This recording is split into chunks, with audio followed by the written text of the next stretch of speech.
What is up, obscure mic people? Bark coming at you yet again, and today we're going to talk about my 5 favorite condensers, essentially my 5 keeper condensers. Honorable mention being the Lauten LCT 240 Pro. If you're looking for a really solid condenser that won't break the budget, that sounds good and has a little bit of broadcast, podcast, and just clarity rolled all into one, this thing is pretty good for $100 to $120. The aesthetics are nice. Everything about it is pretty nice. It's not the best condenser I own, not by any means, but it is a default throw it on the boom arm and go, and you know you're going to get good quality out of it. So this will just be the opening mic. Honorable mention here. I wouldn't have to keep this mic. It's not something that I'm determined to hold on to, so to speak, but it's a pretty good one. And when I was looking around the studio, like, what can I open this video up with so I can show mics on the overhead? What microphone do I not need to talk about so much, but still provide some quality? And that's the LCT 240 Pro. Anyways, I'm going to go through a list of microphones, condenser-wise, that I've kept or held on to and just can't let go of. And some of these I've had for not so long, and I just refuse to let go of them. So links to all these in the descriptions. Kind of also wanted to see what my 5 favorite condensers sounded like side by side by side. Not that I'm going to put them all in a row, but I'm going to talk on one, talk about it, why I love it, move on to the next, so on and so forth. Let's freaking go. First mic, the tried and true. If you've been on this channel or been a fan of this channel or watched this channel at all from the beginning, the AVLX AVS77 is that microphone. The condenser I've had the longest. I just can't let it go. And part of the reason is because it is so rare. You don't see these hardly ever pop up. To anyone who's grabbed this when I've talked about it, congratulations. Haven't seen one available for years. Let's take a look at it. Boom. There it is, the AVLX AVS77. This is a condenser into dress, almost SM7B style, but really, at the root of it all, it's a condenser microphone that they just stuck the capsule into dress and drilled some holes on the side, put a yoke mount on it. And but it does have this sweet grill, so it's not completely condenser. If it had a regular grill and that in the end, that would be kind of like, you just created a Frankenstein mic like Bark has done in the past. Just referred to myself in the third person. Yes, this thing is sweet. It's got that SM7B style grill. You can see the capsule down in there. It's just one of my favorite mics, man. I love the yoke mount on it. It's got a little holder for your XLR cable to keep things clean and tidy. It has a roll-off switch. It has a 10 decibel pad. Not the best sounding mic of these, I would say. And I wish I could find a windscreen for it. Mine's a little busted there. But it doesn't matter when it's on that it's busted. But you do have to put it on just right, because I think that piece of plastic is still stuck down in there somewhere.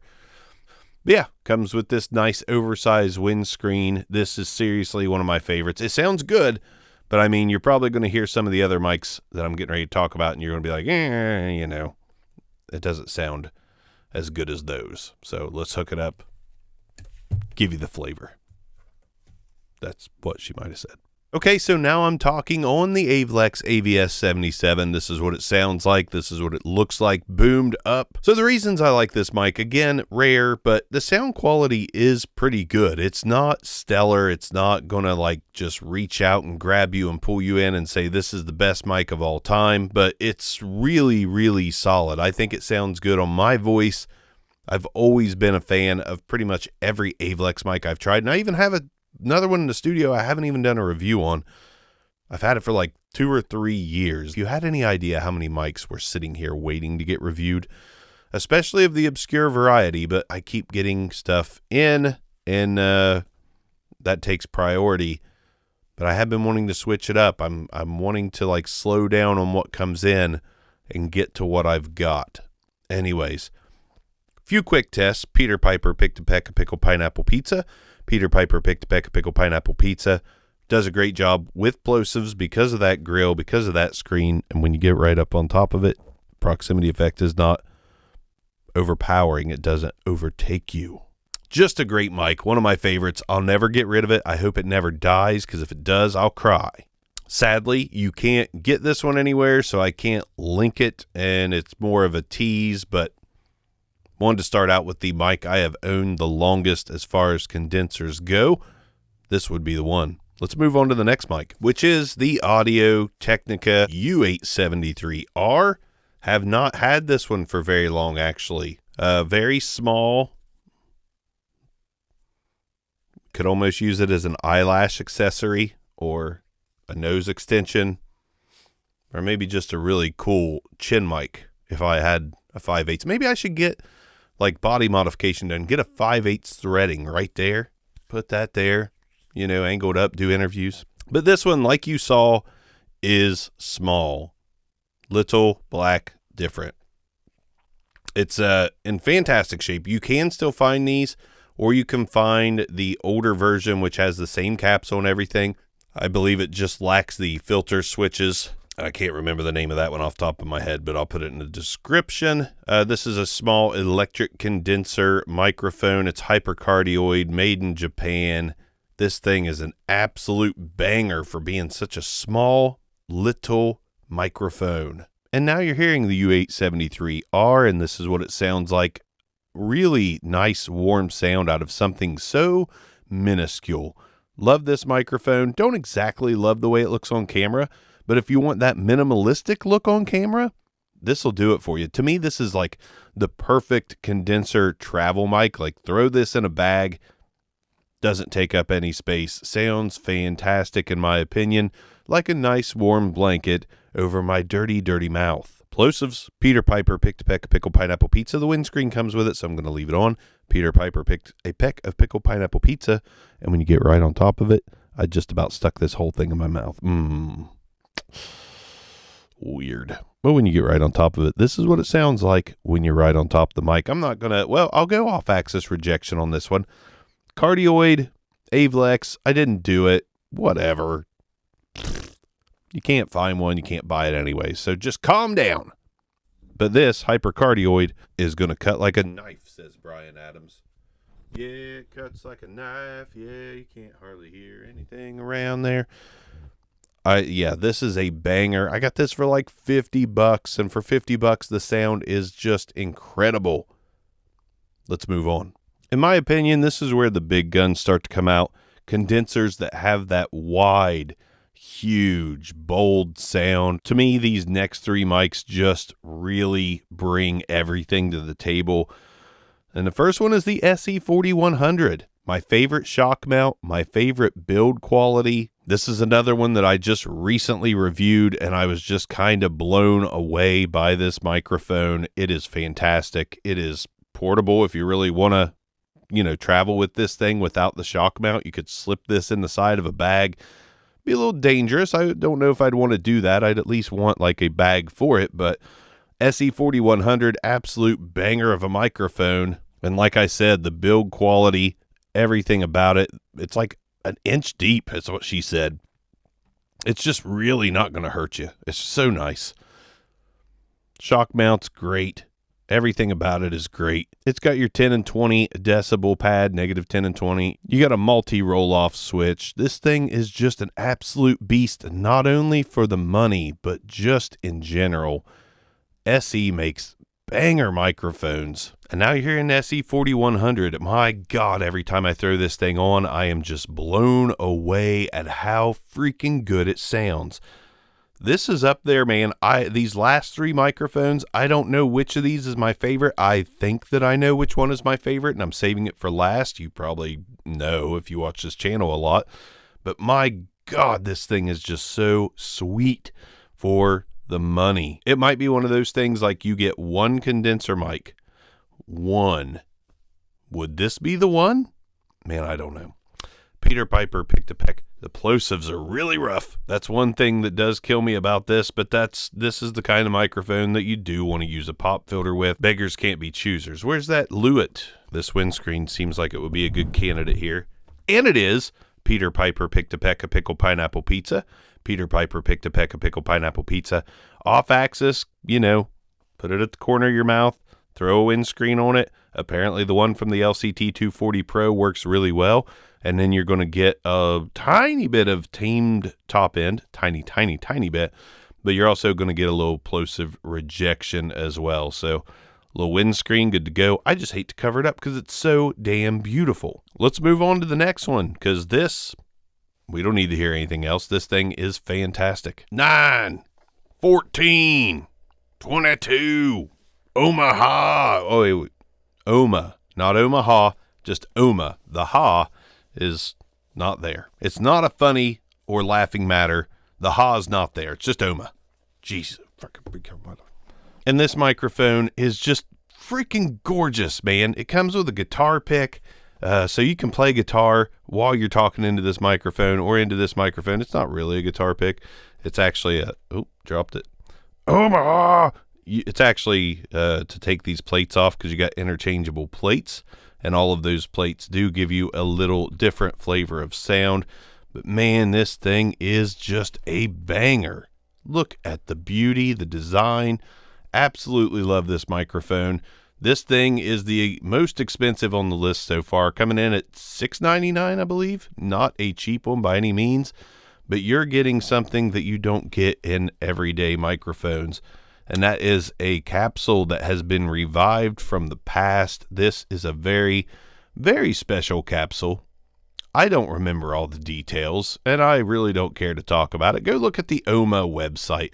This thing is, it's a throwback, and that capsule is not one you're going to find available to just buy anywhere to throw into a microphone. It is special, and you're getting ready to hear how special it is. All right, now you're hearing the OMA, and man, that thing, this is an amazing microphone. Seriously, it looks fantastic. It smells fantastic. It's just a fantastic sounding microphone. I love what that capsule in there is reproducing from my voice. I'm getting all the smooth, rich low end, getting enough up top that's not even sizzly. It's just clean. Sibilance is a tiny bit higher on this than it is on the other mics that I have done so far, in my opinion, but a little bit of a de-esser, and this thing doesn't need much else. Freaking love this thing. Peter Piper picked a peck. You cannot throw plosives into it, and there is no windscreen that really fits over it, but I think the folks over at OMA were working on a proprietary windscreen to go on this. I'll have to check their website and see if that's still a thing. But this one, I tend to angle even a little more away from my mouth just because of the plosives. If you notice, it's almost running like cheek to cheek, cheek to cheek. When you get on top of this thing, it does have a pretty heavy proximity effect, but doesn't sound boomy. It just gets a lot deeper. That's what she said. This one's also just about an inch thick. What she said. It's also really long. What she said. And, you know, if you're the kind of guy that wants to tattoo some tribal on it, or have the tribal look on the mic, this will kind of fit the bill. Kind of looks tribalish, sort of like something straight out of Moana. Anyways, this mic's an absolute banger, and when I go back and forth between this and the SE4100, I'm not quite sure which I love more. I think I like the sound of the 4100 just a little bit more, but man, when I want to match somebody that's maybe on an SM7B or just something with a little extra darkness, and they're going to use some compression and liven it up a little bit, I feel like this is a good contrast to that, condenser wise, to that sound, because it does sound rich and full. Last mic, let's go. What I believe to be my creme de la creme, the Lauten Audio LS208, which is just one of the most innovatively fantastic microphones that have been released in a while. It's got a high pass, it's got a low pass, it's got filter switches for days. You can get so many different sounds out of this microphone. It's end address, condenser, beautiful capsule, beautiful shock mount. Everything about this just screams like in-game mic. This is the mic that I think if somebody came in and said, taking everything, you get one. I said it about the SE4100. I'm not sure between that and this, but I'm going to be sure here in about 10 seconds, I believe, as I shake this thing around. You know, microphones are phallic, but Lauten Audio took it the extra mile and actually gave it, they just went the extra mile on the looks of making this phallic, but it doesn't bother me. It's like a steampunk wiener.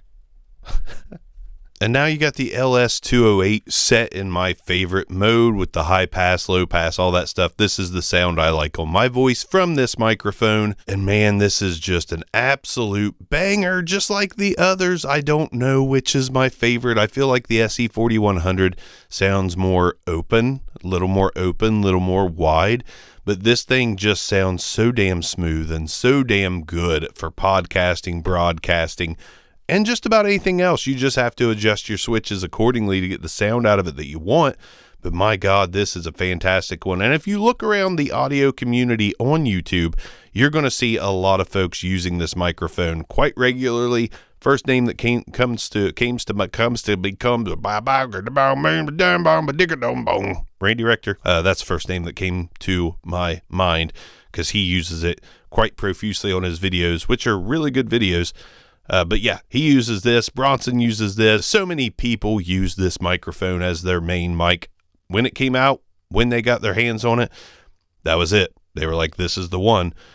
I mean, I love other mics, Shure SM7DB, Shure SM7B, other broadcast mics, other end-address microphones, but this is the one for me. Peter Piper picked a peck of pickle pineapple pizza. Plosives are rough, but they did also send this, which everybody uses. I've never put this one on here. It's kind of a weird looking windscreen. Not sure how I like it, but Peter Piper picked a peck of pickled pineapple pizza. It does help quite a bit. So there's that.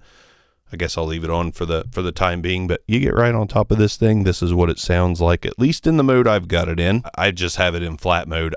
The filters do some really cool things, but for my voice, flat is the way to go. Now, out of all the microphones I've shown you today, this one is the most gain hungry. It actually does need to be cranked up quite a bit. So if you do have an older interface, it'll probably still work perfectly fine, but don't be alarmed when you've got it up 90% on an older interface. It just needs some gain. It's a fantastic mic, but that's it. That's all I've got for you. Those are my 5 keeper mics, my 5 favorite condenser mics. I'm going to do dynamics as well. But first I wanted to roll out these condensers, show you guys those. Links in description for all of them. Just wanted to switch it up, let you know what my 5 current favorite condenser mics were. Somebody asked a couple days ago what my top 3 were, and I said, I'll give you 5. Anyways, thanks for joining me on another video. Let me know what you thought about these mics. Which was your favorite? Rank them 1 through 5 if you want. If you want to throw the LCT 240 Pro in there somewhere, you can, but to me it was an honorable mention. These are all fantastic microphones. In my opinion, you can't go wrong. Drop those comments. Want to hear from you. Obscure Mics. Peace out.